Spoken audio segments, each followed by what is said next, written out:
Hello दोस्तों, स्वागत है आपका चांदनी ज्ञान गंगा चैनल में। आज हम गणेश चतुर्थी व्रत कथा सुनने जा रहे हैं। गणेश चतुर्थी का व्रत करने से सभी संकट दूर होते हैं, कई दिनों से रुके मांगलिक कार्य पूरे हो जाते हैं तथा भगवान श्री गणेश असीम सुखों की प्राप्ति कराते हैं। तो आइए प्रारंभ करते हैं कथा। पौराणिक एवं प्रचलित श्री गणेश कथा के अनुसार एक बार देवता कई विपदाओं में घिरे थे। तब वह मदद मांगने भगवान शिव के पास आए। उस समय शिव के साथ कार्तिकेय तथा गणेश जी भी बैठे थे। देवताओं की बात सुनकर शिव जी ने कार्तिकेय व गणेश जी से पूछा कि तुम में से कौन देवताओं के कष्ट का निवारण कर सकता है। तब कार्तिकेय व गणेश जी दोनों ने ही स्वयं को इस कार्य के लिए सक्षम बताया। इस पर भगवान शिव ने दोनों की परीक्षा लेते हुए कहा कि तुम दोनों में जो सबसे पहले पृथ्वी की परिक्रमा करके आएगा वही देवता की मदद करने जाएगा। भगवान शिव के मुख से यह वचन सुनते ही कार्तिकेय अपने वाहन मोर पर बैठकर पृथ्वी की परिक्रमा करने के लिए निकल गए। परंतु गणेश जी सोच में पड़ गए कि वह चूहे के ऊपर चढ़कर सारी पृथ्वी का परिक्रमा करेंगे तो इस कार्य में उन्हें बहुत समय लग जाएगा। तभी उन्हें एक उपाय सूझा। गणेश अपने स्थान से उठे और अपने माता पिता की 7 बार परिक्रमा करके वापस बैठा गए। परिक्रमा करके लौटने पर कार्तिकेय स्वयं को विजेता बताने लगे। तब शिव जी ने गणेश जी से पृथ्वी की परिक्रमा ना करने का कारण पूछा। तब गणेश जी ने कहा, माता पिता के चरणों में ही समस्त लोक है। यह सुनकर भगवान शिव जी गणेश जी को देवताओं के संकट दूर करने की आज्ञा दे देते हैं। इस प्रकार भगवान शिव ने गणेश जी को आशीर्वाद दिया कि चतुर्थी के दिन जो तुम्हारा पूजन करेगा और रात्रि में चंद्रमा को अर्घ देगा उसके तीनों ताप यानी दैहिक ताप, दैविक ताप तथा भौतिक ताप दूर होंगे।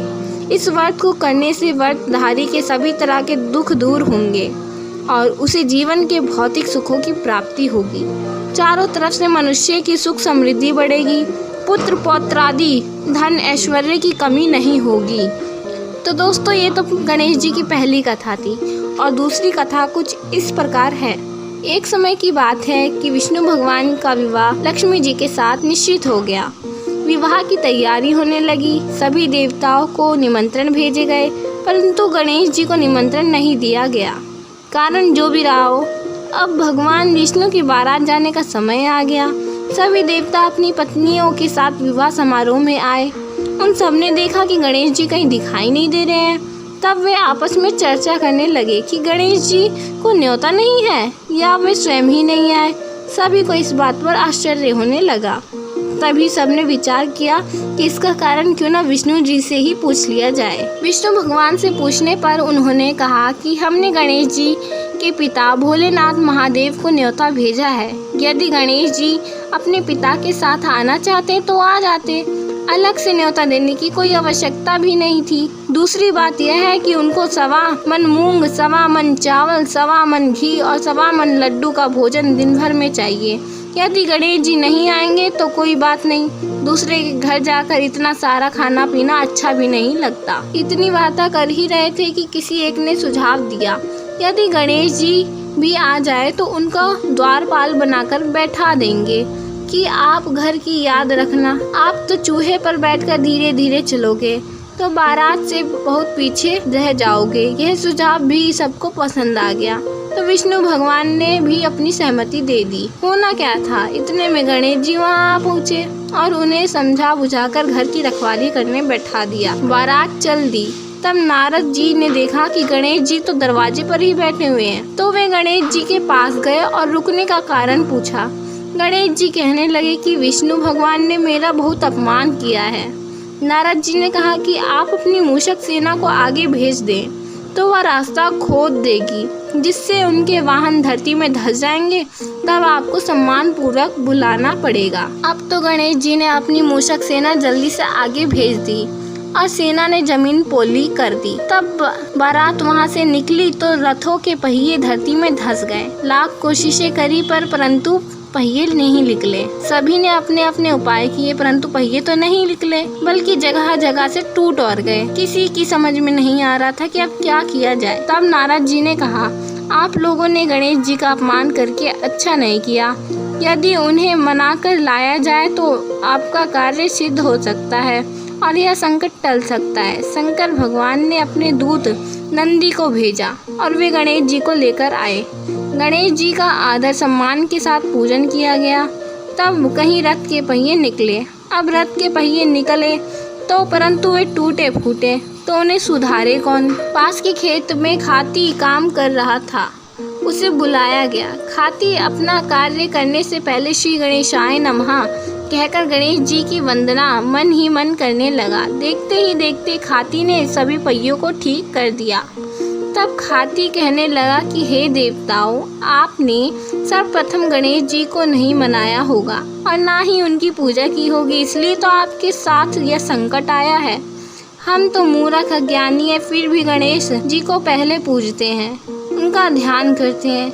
आप लोग तो देवतागण हैं, फिर भी आप गणेश जी को कैसे भूल गए। अब आप लोग भगवान श्री गणेश जी की जय बोलकर जाए तो आपके सब काम बन जाएंगे और कोई भी संकट नहीं आएगा।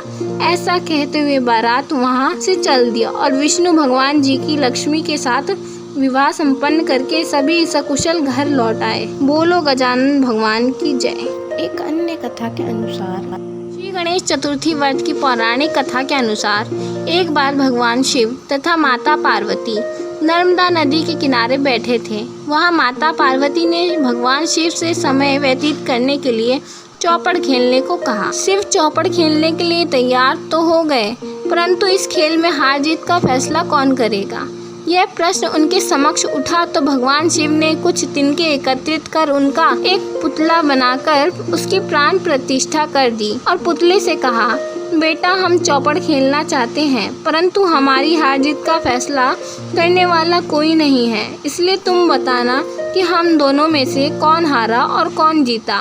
उसके बाद भगवान शिव और माता पार्वती का चौपड़ खेल शुरू हो गया। यह खेल 3 बार खेला गया और संयोग से तीनों बार माता पार्वती ही जीत गई। खेल समाप्त होने के बाद बालक से हार जीत का फैसला करने के लिए कहा गया, तो उस बालक ने महादेव को विजयी बताया। यह सुनकर माता पार्वती क्रोधित हो गईं और क्रोध में उन्होंने बालक को लंगड़ा होने, कीचड़ में पड़े रहने का श्राप दे दिया। बालक ने माता पार्वती से माफी मांगी और कहा कि यह मुझसे अज्ञानतावश ऐसा हुआ है, मैंने किसी द्वेष भावना में ऐसा नहीं किया है। बालक द्वारा क्षमा मांगने पर माता ने कहा, यहाँ गणेश पूजन के लिए नाग कन्याएं आएंगी, उनके कहे अनुसार तुम गणेश व्रत करो, ऐसा करने से तुम मुझे प्राप्त करोगे। यह कहकर माता पार्वती शिव के साथ कैलाश पर्वत चली गईं। 1 वर्ष के बाद उस स्थान पर नाग कन्याएं आई। तब नाग कन्याओं से श्री गणेश की व्रत की विधि मालूम करने पर उस बालक ने 21 दिन लगातार गणेश जी का व्रत किया। उसकी श्रद्धा से गणेश जी प्रसन्न हुए। उन्होंने बालक को मनोवांछित फल मांगने के लिए कहा। उस पर उस बालक ने कहा, हे विनायक, मुझ में इतनी शक्ति दीजिए कि मैं अपने पैरों से चलकर अपने माता पिता के साथ कैलाश पर्वत पर पहुंच सकूं और वे यह देखकर प्रसन्न हों। तब बालक को वरदान देकर श्री गणेश अंतर ध्यान हो गए। इसके बाद वह बालक कैलाश पर्वत तक पहुँच गया और कैलाश पर्वत पर पहुँचने की अपनी कथा उसने भगवान शिव को सुनाई। चौपड़ वाले दिन से माता पार्वती शिवजी से विमुख हो गई थी। अंततः देवी के रुष्ट होने पर भगवान शिव ने भी बालक के बताए अनुसार 21 दिनों तक श्री गणेश का व्रत किया।